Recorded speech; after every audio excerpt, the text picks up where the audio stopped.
Napansin ng lahat yung malaking pagkakaiba sa depensa na ginawa ng Lakers ngayon sa Game 2. Para sa akin, ito yung apat na player talaga na nagbigay ng matinding effort dyan pagdating sa depensa para pigilan ang Timberwolves na makakuha ng magandang momentum mula sa mid-range to long-range shot. Itong si Finney Smith, Gabe Vincent, Vanderbilt at itong si Goodwin, mga pare koy.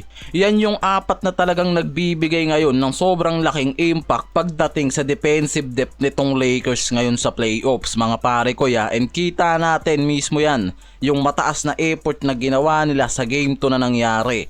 Tatlong bench player mula kay Vanderbilt, TFS at Gabe Vincent, yung sobrang laki yung nabibigay ngayong impact mula sa depensa. Sama na natin tong si Goodwin. Si Goodwin kasi sa Game 1 binigyan lang yan ng 6-minute playing time nitong si Redick. Tapos ngayon 7 minutes yung nilaro niyan. At bawat quarter grabe yung hustle na binibigay niyan. Samantalang itong si Vanderbilt, binigyan lang yan nitong si Redick ng 14 minutes sa Game 1 tapos bumabayan ngayon mula sa 8 minutes lang. Ang nakikita kasi dyan yung maganda nilang kombinasyon kasama sa loob itong si Goodwin at Gabe Vincent. Si Vincent merong 25 minutes sa Game 1 at 3 points at 1 assist lang yung ambag niyan. Sa Game 2 naman na pumasok, binigyan yan ni Redick ng 19 minutes at gumawa ng 6 points at 1 assist lang. Mababa talaga yung opensa pero kitang kita mo naman kasi yung effort niyan mula sa depensa dito kay Edwards. Isa yan si Vincent na kumukuha sa depensa nitong si Ant-Man.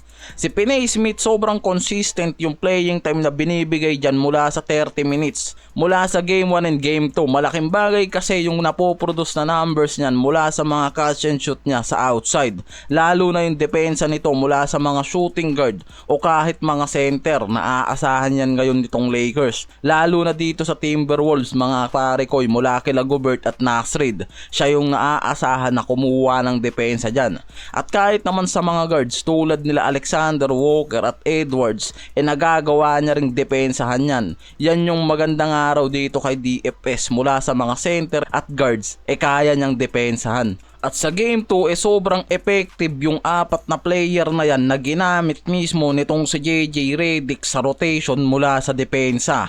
Gumagamit din kasi talaga ngayon ang Lakers ng small ball dahil itong si Jackson Hayes hindi talaga nagiging epektibo pagdating sa front court. Nababawasan lang lalo yung ikot ng bola sa kanila kaya mas sumusugal na lang itong si Redick mula dito sa mga forward tulad nila Bando, Hachimura at Finney Smith.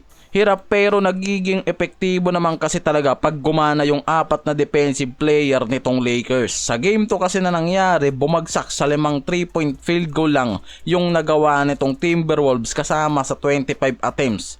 Yan yung nagawa nitong Wolves at nakapagtala lang yung mga to ng 38% shooting efficiency na talagang bumagsak nga ngayon kumpara sa Game 1 nila. Diyan din mismo nakita kung gaano ka-epektibo yung ginawang depensa nitong Lakers para dito sa Wolves.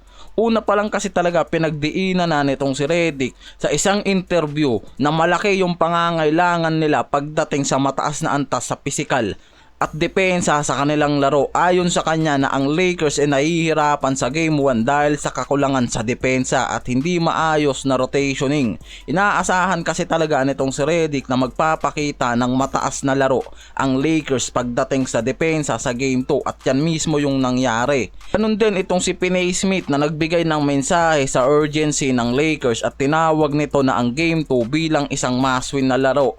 At sinabi kasi nitong si Finney Smith na mahalaga talaga yung magiging laro nila sa Game 2 para maiwasan yung dalawang magkasunod na talo nila sa serye at mapanatili yung mataas na tsansa nila sa Game 3 na mangyayari. At ayon kay Reeves naman na nagbigay ng pahayag tungkol sa accountability ng mga to, tinukoy niya na ang Game 1 bilang isang wake up call para sa kanila at sa buong team niya. Inamin niyang hindi siya naging epektibo sa parehang depensa at opensa na nagbigay daan para makakuha ng 23 points yung depensa niya.